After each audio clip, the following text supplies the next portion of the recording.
बंधुगण आजिर एही वीडियो को आपण माननकु स्वागत। आजिर एही वीडियोटी मिथुन राशिर व्यक्तिविशेष माननक पई बहुत अधिक खास अटे, गुरुत्वपूर्ण अटे। काहेकि ना आजिर एही वीडियो रे आपण माने जानिबाकु पाइबे जे मिथुन राशिर व्यक्तिविशेष माननक पई एही एप्रिल मास 2026 किपरि रहिबो। एही एप्रिल मासरे आपणकर स्वास्थ्य, शिक्षा, प्रेम जीवन, वैवाहिक जीवन, भाग्य, क्यारियर एवं बेपार वाणिज्यर स्थिति किभଳି रहिबो। आपणक कुंडली रे नवग्रह मानकर स्थिति किभଳି रहिबो। नवग्रह माने आपणकु केउ फल प्रदान करिबारे सक्षम हेबे, केउ सबु क्षेत्र गुड़िकरे आपणकु सफलता मिलिबो एवं केउ सबु क्षेत्र गुड़िकरे आपणकु सतर्कतार आवश्यकता रहिबो, प्रतिकारर आवश्यकता रहिबो। एही सबु विषय रे आजिर एही वीडियो रे आमे माने विस्तार भाबरे आलोचना करिबा। तेबे सेथिपाई जदि आपणकर मिथुन राशि होइथाय ताहा हेले वीडियोटी को स्किप न करी शेष पर्यंत निश्चय रूप से देखंतु एवं वीडियोटी को लाइक करी चैनलटी को सब्सक्राइब करि दियंतु। कमेंट बॉक्स रे भक्ति एवं श्रद्धार सहित जय श्री जगन्नाथ, जय माँ लक्ष्मी निश्चय रूप से लेखंतु। तेबे बंधुगण आसंतु आरंभ करिबा आजिर एही कार्यक्रम को, जहाँकि आपणकर जन्म राशि तथा चंद्र राशि उपरे आधारित अटे। तेबे राशि चक्रर 12 गोटी राशि मानक मध्यरु तृतीय राशिटी हेउछि मिथुन राशि। तेबे एही एप्रिल मासर आरंभ रे आपणकर कुंडली रे प्रथम भावरे गोचर करुछंती देवगुरु बृहस्पति, तृतीय भावरे गोचर करुछंती केतु, नवम भावरे गोचर करुछंती बुध एवं राहु, दशम भावरे गोचर करुछंती सूर्य, मंगल एवं शनि, आउ आपणकर एकादश भावरे गोचर करुछंती सूर्य एवं शनि। तो एबे आसंतु जानिबा जे आपणकर स्वास्थ्य किभଳି रहिबो एही एप्रिल 2026 रे। बंधु माने आपणक कुंडलीर प्रथम भावटी होई थाए स्वास्थ्यर भाव, इम्यूनिटी सिस्टम रो भाव। आपणकर प्रथम भावर अधिपति हेउछंती बुध। बुध आपणक कुंडलीर नवम भावरे गोचर करुछंती, किंतु एप्रिल 11 तारिख रे बुध आपणकर दशम भावकु प्रवेश करिवे। तेबे शुक्र आपणकर एकादश भावरे बहुत भल स्थिति रे अछंती, तो स्वास्थ्य आपणकर बहुत भल रहिबो। जदिओ गुरु आपणकर मारक भावरे कार्य करुछंती, तथापि भी वर्तमान आपणकर प्रथम भावरे से अवस्थित, जहा फलरे एहार प्राथमिक प्रभाव आपणक शरीरर चर्बी रे वृद्धि होई पारे। जदि आपणकर ओजन वृद्धि पाउछि तेबे आपण मिठा एवं चीनी खाइबा कम करंतु, आउ निजर खाद्यपेय उपरे संपूर्ण ध्यान रखंतु। एही समय रे आपणक डाइजेशन रे टिके प्रॉब्लम देखा देई पारे एवं आपणकर पेट जनित समस्या मध्य देखा देई पारे। प्रथम भावरे गुरुंकर उपस्थिति मुख्यतः भावरे एही निर्दिष्ट चिंता सृष्टि करुछि। अन्य कौनसी प्रकारर भी स्वास्थ्यगत समस्या आपणकर देखा जाउ नाही। तथापि सूर्य, मंगल एवं शनिंकर संयोग को दृष्टि रे रखी आपणकर बेले बेले मुंड व्यथा भली समस्या देखा देई पारे किंबा माइग्रेन भली समस्या देखा देई पारे। एहा एपरि किछि जहा समय समय रे होई पारे। एहा व्यतीत अन्य कौनसी गुरुत्वपूर्ण स्वास्थ्यगत समस्या आपणकर देखा जाउ नाही। केवल एही छोट छोट जिनिस गुड़िक प्रति आपणको टिकिए ध्यान रखिबार अछि। एबे आसंतु जानिबा आपणकर शिक्षा क्षेत्र किपरि रहिबो एही एप्रिल 2026 रे। विद्यार्थी माननक पई किपरि रहिबो एही एप्रिल 2026। तेबे बंधुगण कुंडलीर पंचम भावटी होई थाए आपणकर शिक्षा क्षेत्रर भाव एवं आपणकर पंचम भावर अधिपति हेउछंती शुक्र। शुक्र आपणकर से एकादश भावरे गोचर करुछंती एवं आपणकर से पंचम भाव को देखुछंती। एहा व्यतीत मंगलंकर दृष्टि मध्य पंचम भाव उपरे रहुछि। मंगल हेउछंती आपणकर षष्ठ एवं एकादश भावर अधिपति। आपणकर शिक्षा क्षेत्र रे किछिटा समस्या देखा दउछि। आपणक भितरे टिकिए कन्फ्यूजन देखा देई पारे, विशेष करी जेतेबेले गुरु पंचम भाव को देखुछंती एवं मंगल मध्य पंचम भाव को देखुछंती। तेणु आपणक मध्यरे द्वंद्व सृष्टि हेबो। आपणकर शिक्षा एवं शिक्षा संबंधी नेबाकु थिबा जेकोनसी निष्पत्ति भितरे आपण फसिकी रहिचंती। एहा वास्तव रे आपणक पई हेबा उचित नुह, काहेकि ना गुरु आपणक उपरे दृष्टि रखुछंती आउ शुक्र निज राशि उपरे। वास्तव रे शुक्र निजर स्वराशि उपरे प्रवेश करिवे।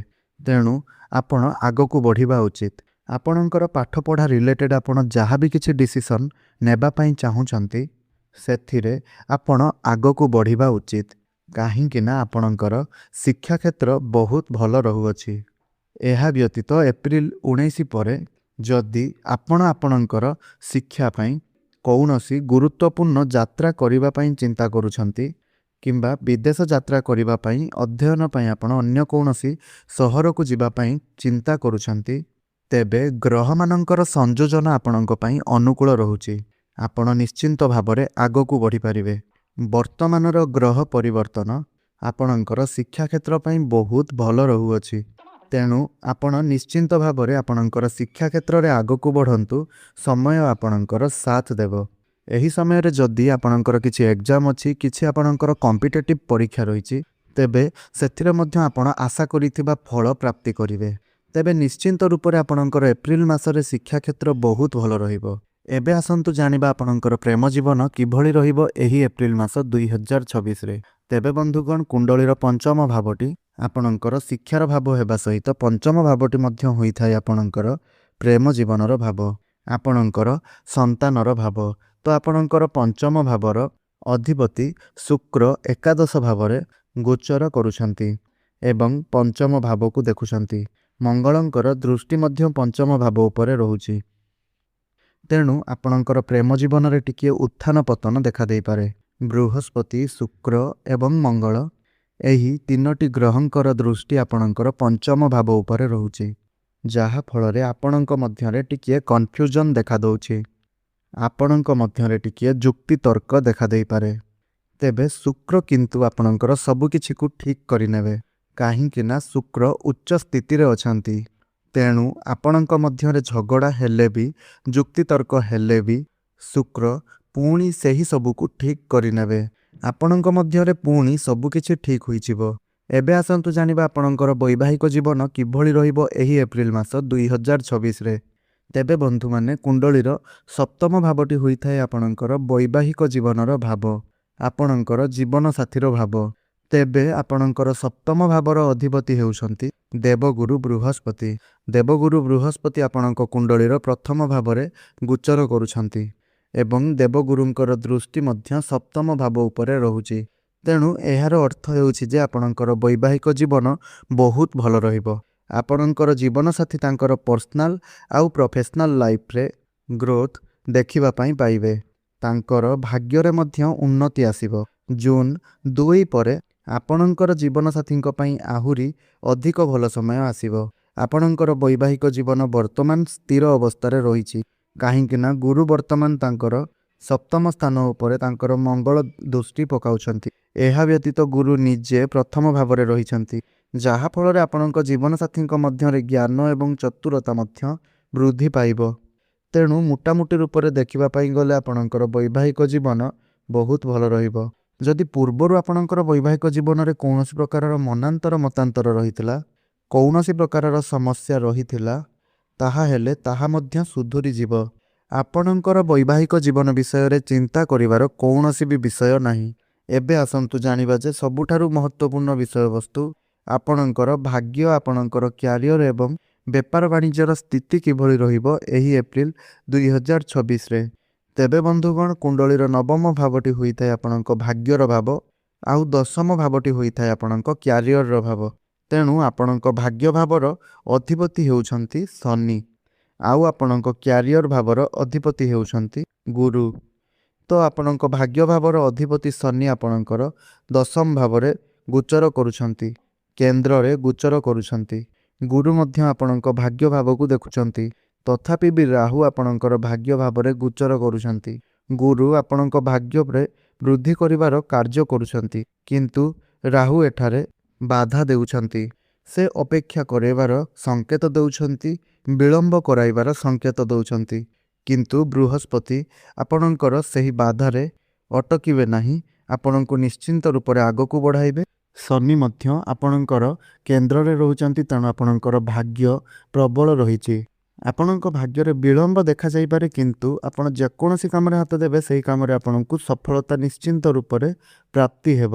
ତେଣୁ ଆପଣ କୌଣସି ବି କଥାରେ ଡରି ନଯାଇ ଆଗକୁ ବଢ଼ନ୍ତୁ। ଦେଖିବେ ଆପଣଙ୍କୁ ନିଶ୍ଚିନ୍ତ ରୂପରେ ସଫଳତା ମିଳିବ, କାହିଁକି ନା ଗୁରୁ ନବମ ଭାବରେ ଦୃଷ୍ଟି ରଖୁଛନ୍ତି ନବମ ଭାବର ଅଧିପତି ଶନି ଦଶମ ଭାବରେ ବହୁତ ଭଲ ସ୍ଥିତିରେ ଅଛନ୍ତି। ଏହାର ଅର୍ଥ ଆପଣ ଯେଉଁ ବି କାମରେ ହାତ ଦେବେ ସେହି କାମରେ ଆପଣଙ୍କୁ ସଫଳତା ଅବଶ୍ୟ ରୂପରେ ମିଳିବ। କାର୍ଯ୍ୟର ଆରମ୍ଭରେ ଆପଣ ଟିକେ ଚିନ୍ତିତ କିମ୍ବା ନର୍ଭସ୍ ଅନୁଭବ କରିପାରନ୍ତି। ଆପଣଙ୍କର ମନ ଟିକିଏ ଅସ୍ଥିର ହୋଇପାରେ। ଆପଣଙ୍କ ମନକୁ ଟିକିଏ ଭୟ କିମ୍ବା ଚିନ୍ତା ଆସିପାରେ। ତ ଆପଣ ନିଶ୍ଚିନ୍ତ ରୁହନ୍ତୁ।